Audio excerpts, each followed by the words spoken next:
Gold hub తాకట్టులో ఉన్న బంగారాన్ని విడిపించి కొనబడును. అదే రోజు ఆన్లైన్ ధరకు కొని డబ్బులు ఇవ్వబడును. వల్లభనేని వంశీ కొడాలి నాని ఇద్దరు బెస్ట్ ఫ్రెండ్స్ అని మీకు తెలుసు. దాదాపు వాళ్ళు ఎక్కడికైనా కలిసి వెళ్తారు, తర్వాత కలిసి టూర్లకు వెళ్తారు, కలిసి పార్టీలు చేసుకుంటారు. ఈ విషయాలన్నీ తెలుగు ప్రజలకు తెలుసు.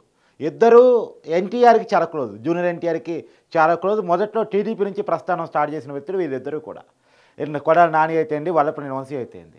అయితే కొడాలి నాని మాజీ మంత్రి, ఇప్పుడు గుడివాడ నుంచి ఎమ్మెల్యేగా ప్రాతినిధ్యం వహిస్తూ ఉన్నారు.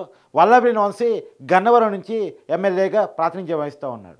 కొడాలి నాని చాలా కాలం క్రితమే వైసీపీలో చేరాడు. వైసీపీ నుంచి 2019లో ఎమ్మెల్యే గెలిచాడు, మంత్రి కూడా అయ్యాడు. ఇప్పుడు మాజీ మంత్రిగా ఉన్నాడు. వల్లభనేని వంశీ పోయినసారి 2019లో జరిగిన ఎన్నికల్లో టీడీపీ నుంచి గెలిచాడు, గన్నవరం నియోజకవర్గం నుంచి గెలిచాడు. కానీ మారిన రాజకీయ పరిణామాల్లో భాగంగా అధికార రాజకీయ పార్టీ వైపు, వైసీపీ పార్టీ వైపు వల్లభనేని వంశీ పోవడం జరిగింది. అయితే వీళ్ళిద్దరూ కూడా టీడీపీ పార్టీ మీద కానీ, చంద్రబాబు నాయుడు కుటుంబం మీద కానీ వ్యక్తిగత విమర్శలు భారీ ఎత్తున చేసినటువంటి వ్యక్తులు. అయితే సహజంగా ఇవన్నీ పక్కన పెట్టేస్తే వీళ్ళిద్దరి మధ్య ఫ్రెండ్షిప్ చాలా గట్టిది, బంధమైంది. కానీ వీళ్ళిద్దరి మధ్య తగు వచ్చిందా, ఎందుకు వచ్చింది, ఆ విషయాన్ని మీకు వివరించే ప్రయత్నం చేస్తున్నాను. కొడాలి నాని, వల్లభనేని వంశీ ఇద్దరు ఒకరికొకరు తిట్టేసుకున్నటువంటి విషయాన్ని, ఇద్దరికి ఒకరికొకరు వాదులాడుకున్నటువంటి విషయాన్ని చెప్తాను. అంటే డైరెక్ట్గా కాకపోయినా వాళ్ళ సన్నిహితుల ద్వారా, సన్నిహితుల దగ్గర ఇద్దరు ఒకరికొకరు ఈ మధ్యకాలంలో వాళ్ళిద్దరు కలుసుకున్న సందర్భాలు కూడా లేవంట. ఎందుకు ఆ మనస్పర్ధలు వచ్చాయి, వీరిద్దరికి మనస్పర్ధలు రావడానికి కారణం ఏంటి అంటే, వాస్తవానికి 2019లో టీడీపీ నుంచి గన్నవరం నియోజకవర్గం నుంచి వల్లభనేని వంశీ ఎమ్మెల్యేగా ఎంపిక కావడం జరిగింది. అయితే వాస్తవానికి ఏంటంటే గన్నవరం టీడీపీ కోట. కానీ వల్లభనేని వంశీ ఏం భావించాడు, ఇప్పుడు గుడివాడిని ఎలా అయితే కొడాలి నాని టీడీపీ నుంచి పోయినప్పటికీ కూడా తన కోటగా నిర్మించుకోగలిగాడు, ఈ గన్నవరం కూడా నా కోటగానే ఉంది, నేను పోయిన కేడర్ మొత్తం వచ్చేస్తుంది, గన్నవరం నేను పక్కా గెలుస్తాను, నేను పార్టీని చూసి కాదు నన్ను చూసి ఓటేస్తున్నారు అన్నది వల్లభనేని వంశీ ప్రగాఢ నమ్మకం. కానీ ఇప్పుడు ఎలక్షన్స్ వచ్చేసరికి సీను మారింది. సీను మారి అక్కడ వైసీపీ నుంచి పోయినసారి వల్లభనేని వంశీ మీద పోటీ చేసినటువంటి వెంకట్రావు ఎవరైతే ఉన్నారో అతను టీడీపీ పార్టీలోకి వచ్చి మళ్ళా వంశీ మీద పోటీ చేస్తున్నాడు. కానీ వైసీపీ పార్టీ నుంచి పోటీ చేసినప్పుడే వెంకట్రావు ఏం ప్రభావం చూపలేదు, టీడీపీ క్యాడర్ అంతా నాతో వచ్చింది, టీడీపీ క్యాడరే లేదు, పార్టీ ఆఫీస్ని కూడా తగలబెట్టేశాను నేను, అలాంటిది టీడీపీ పార్టీ నుంచి పోటీ చేసి వెంకట్రావు ఏం చేయగలరు అనుకుంటే అది తిరగబడి ఫలితం వంశీ ఓడిపోయే కాడికి వచ్చింది.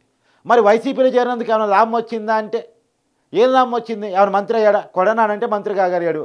సరే, కొడనాని మంత్రిగా తీసేసిన తర్వాత కమ్మ సామాజిక వర్గానికి ఏదో ప్రాతినిధ్యం ఉండాలి కాబట్టి వల్లభనేని వంశీకి మంత్రి వచ్చు కదా అనేది వాస్తవానికి కొడాలి నాని కూడా ప్రపోజ్ చేశారు జగన్ గారి ముందు. సరే, నాకు మంత్రి పదవి తీసేస్తున్నారు షెఫ్లింగ్లో, సరే ఇప్పుడు ఆ షెఫ్లింగ్లో వల్లభనేని వంశీకి మంత్రి పదవి ఇవ్వండి, మా సామాజిక వర్గానికి ఒక మంత్రి పదవి ఇచ్చినట్టు ఉంటుంది కదా అనేది నాని చేసిన ప్రపోజల్. వాస్తవానికి జగన్మోహన్ రెడ్డి గారు హామీ ఇచ్చిన మల్లి రాజశేఖర రెడ్డి గారికి జగన్మోహన్ రెడ్డి గారు హామీ ఇచ్చిన మల్లి రాజశేఖర్కే ఇవ్వలేదు మంత్రి పదవి. అలాంటిది వల్లభనేని వంశీకి ఇవ్వడానికి జగన్మోహన్ రెడ్డి గారు ఎందుకు ఇష్టం చూపుతారు. కాబట్టి వల్లభనేని వంశీకి జగన్మోహన్ రెడ్డి గారు మంత్రి పదవి ఇవ్వలేదు. అక్కడ వాస్తవంగా వల్లభనేని వంశీ కొంత కినక వాయించినా సరే అధికార రాజకీయ పార్టీలో ఉన్నాడు, కొన్ని పనులు అవుతాయి, మళ్ళీ కూడా వైసీపీ అధికారంలోకి వస్తుంది.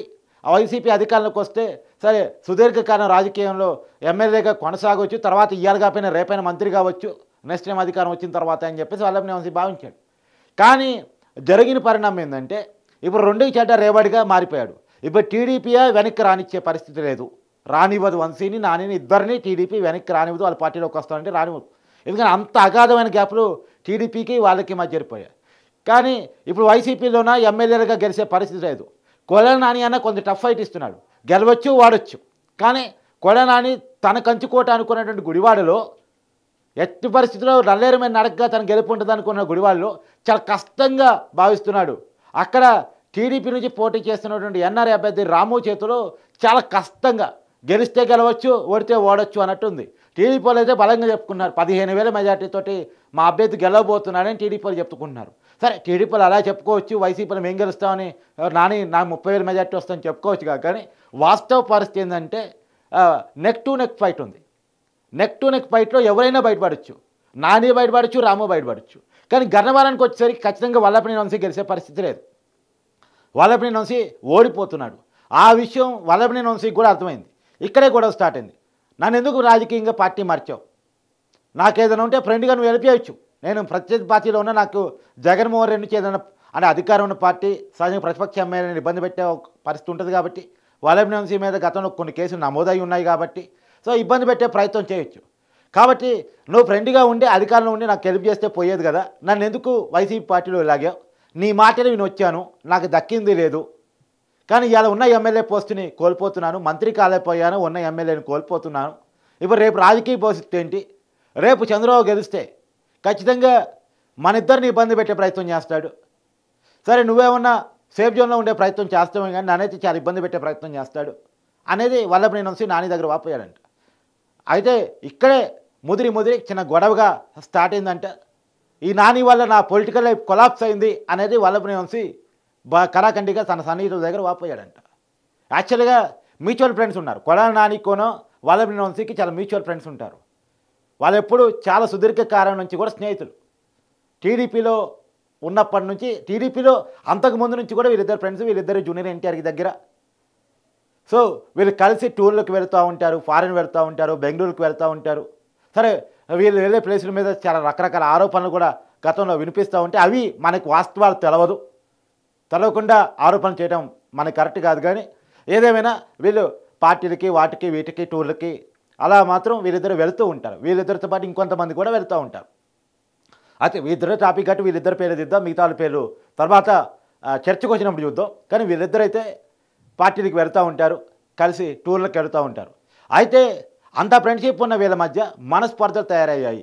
ఎందుకంటే వల్లభనేని వంశీ ఎమ్మెల్యేగా ఉంటేనే తను చేసిన పనులకి తను ఆల్రెడీ తన మీద చాలా ఆరోపణలు ఉన్నాయి, కేసులు ఉన్నాయి, తనకి చాలా పొలిటికల్గా ఇబ్బందులు ఉన్నాయి. అవన్నీ పదవిలో ఉంటేనే నెరవేరుతాయి. వన్స్ పదవిలో లేకపోతే, అందులోనూ రేపు కూటమి అధికారంలోకి వస్తే వల్లభనేని వంశీ ఎమ్మెల్యే కూడా లేకపోతే ఖచ్చితంగా వల్లభనేని వంశీని జైలుకి పంపిస్తారు. జైలు జీవితం గడపక తప్పదు.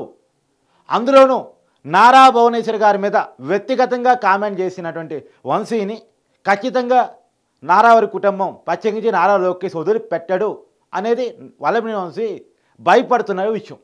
ఆ భయపడుతున్న విషయం నుంచే నేను ఇలా కావటానికి, నేను ఇంత గట్టిగా మాట్లాడటానికి, నా పొలిటికల్ లైఫ్ కొలాప్స్ కావడానికి మొత్తం కారణం నా స్నేహితుడైన నానియే అనేది వల్లభనేని వంశీ చెప్తున్నమాట.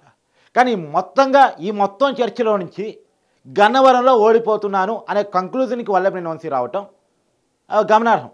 రెండోది జైలుకి వెళ్ళక తప్పదు అనేటువంటి కంక్లూజన్కి రావటం కూడా గమనార్హం. ఇక్కడ మనం కీలకంగా ఆలోచించాల్సింది ఏంటంటే, ఈ నాయకుడిగా ఎదిగే క్రమంలో, నాయకుడిగా ఉండే క్రమంలో, ప్రజాప్రతినిధిగా ఉండే క్రమంలో ఖచ్చితంగా నోరు అదుపులో ఉండాలి. రాజకీయాలు ఎప్పుడూ ఒకేలా ఉండవు. ప్రజాస్వామ్య పద్ధతిలో అధికారాల చేతులు మారుతూ ఉంటాయి, కామన్. కానీ ప్రతిపక్ష పాస్తులో ఉన్నప్పుడు నువ్వు అధికార పార్టీని ప్రజల తరపున ప్రశ్న చేస్తూ ఉంటే నేనెవరు ఏం చేయలేరు. ఒకవేళ నీకు రాజకీయంగా నేను అరెస్ట్ చేసినా, ఇబ్బంది పెట్టినా, ఇంకేదైనా చేసినా నీకు సింపతి పెరిగి మళ్ళా ఇంకొంత నాయకుడికి ఎదిగే అవకాశం ఉంటుంది. ఇప్పుడు ఉదాహరణకి జగన్మోహన్ రెడ్డి గారే ఉన్నారు. ఏది వల్లభనేని వంశీకి, కొడాలి నానికి జగన్మోహన్ రెడ్డి గారే నాయకుడు. ఆ కాంగ్రెస్ ఆ రోజు కేసులు పెట్టినా అవి నిజాల అబద్ధాల పక్కన పెట్టేస్తే ఆ రోజు కేసులు పెట్టడం వల్ల జగన్మోహన్ రెడ్డి గారి సింపతి వర్కౌట్ అయిందా లేదా? మొన్న చంద్రబాబు నాయుడు గారి మీద జగన్మోహన్ రెడ్డి గారు కేసులు పెడితే అది చంద్రబాబు నాయుడు గారిని అరెస్ట్ చేయడం అక్రమని తెలుగు రాష్ట్రాలు భావించాయా లేదా? ఆ అక్కడి నుంచే కూటమి వ్యవస్థ స్టార్ట్ అయింది. నిజానికి చంద్రబాబు నాయుడు అరెస్టు జరగకపోయి ఉంటే ఎలా ఉండేదో. చంద్రబాబు నాయుడు అరెస్టు రాజమండ్రి జైలు పంపటం ఏదైతే ఉందో, 6 రోజుల కాలంలో 60 కేసులు పెట్టేదైతే ఉందో అప్పుడు సింపతి స్టార్ట్ అయింది. కానీ కొడాలి నాని మీద, వల్లభనేని వంశీ మీద కేసులు పెడితే సింపతి వచ్చే పరిస్థితి ఉండదు. ఎందుకు ఉన్నదంటే దానికి కారణం వాళ్ళ నోటి దూర. ఇలాంటోడు రాజకీయాల్లో ఉండకూడదు. ఏ రాజకీయ పార్టీ అయినా కానివ్వండి, ఇలాంటోడు రాజకీయాల్లో ఉండకూడదు. వ్యక్తిగత కామెంట్ చేసి ఆడవాళ్ళని కించపరిచి ఇష్టం వచ్చినట్టు మాట్లాడి కుటుంబాల, అంటే ఇప్పుడు ఎగ్జాంపుల్, ఇప్పుడు నేను వల్లభనేని వంశీ మీద, కొడాలి నాని మీద ఇంత గట్టిగా మాట్లాడితేనే కింద వైసీపీ కార్యకర్తలు ఊరుకోలేరు, కామెంట్స్ పెడతారు. కానీ వీళ్ళు కుటుంబాల మీద, ఆడవాళ్ళ మీద ఇష్టం వచ్చినట్టు మాట్లాడారు. మరి వీళ్ళని ఎందుకు వదిలిపెడుతుంది వచ్చే ప్రభుత్వం? ఒకవేళ కూటమి ప్రభుత్వం వస్తే ఇలాంటి వాళ్ళని ఎందుకు వదిలిపెడుతుంది? అందులోనూ వీళ్ళ మీద అనేక ఆరోపణలు ఉన్నాయి కాబట్టి వదిలిపెట్టదు. ఆ వదిలిపెట్టదని కంక్లూజన్ వల్లభనేని వంశీకి ఉంది. సరే, మనకున్న క్లారిటీ వాళ్ళకి ఉంటుంది కదా. వాళ్ళు చాలా కాలంగా రాజకీయాల్లో ఉన్నారు, చూశారు ఎవరు ఎట్టుంటారు ఏంటి, రాబోయే కాలంలో మన భవిష్యత్తు ఎలా ఉంటుందో అంచనా వేసుకోగలిగిన నాయకులే కదా. అంచనా వేసుకోలేని నాయకులు అయి ఉంటే ఎమ్మెల్యేల స్థాయికి ఎదుగుండే వాళ్ళు కాదు కదా. వాళ్ళకు క్లారిటీ ఉంది. కాబట్టి మొత్తం మీద వల్లభనేని వంశీ, కొడాలి నానిని గట్టిగా నేను చెప్పలేని భాషలో గట్టిగా తిడుతున్నాడంట. మరి గట్టిగా కోపం మీద ఉన్నాడంట. మరి వాళ్ళ ఫ్రెండ్షిప్ ఎందుకు అలా డిజాస్టర్ అయింది? ఇంకా ఏమైనా రీజన్స్ ఉన్నాయా? మనం కేవలం పొలిటికల్ రీజన్స్ మాత్రమే విశ్లేషిస్తాం, వ్యక్తిగత రీజన్స్ విశ్లేషణ చెయ్యం. అది మనకు అవసరం లేని పని. కానీ రాజకీయంగా మాత్రం కొడాలి నాని వల్లభనేని వంశీ ద్వారా ఏపించిన స్టెప్స్ ఏవైతే ఉన్నాయో అవి వల్లభనేని వంశీకి రాజకీయంగా నష్టం చేకూర్చాయి అనేది మాత్రం వల్లభనేని వంశీ గట్టిగా ఫీల్ అవుతున్నాడంట. మరి చూడాలి కాబోయే గన్నవరం మాజీ ఎమ్మెల్యే కథలు ఎలా ఉంటాయి అనేది.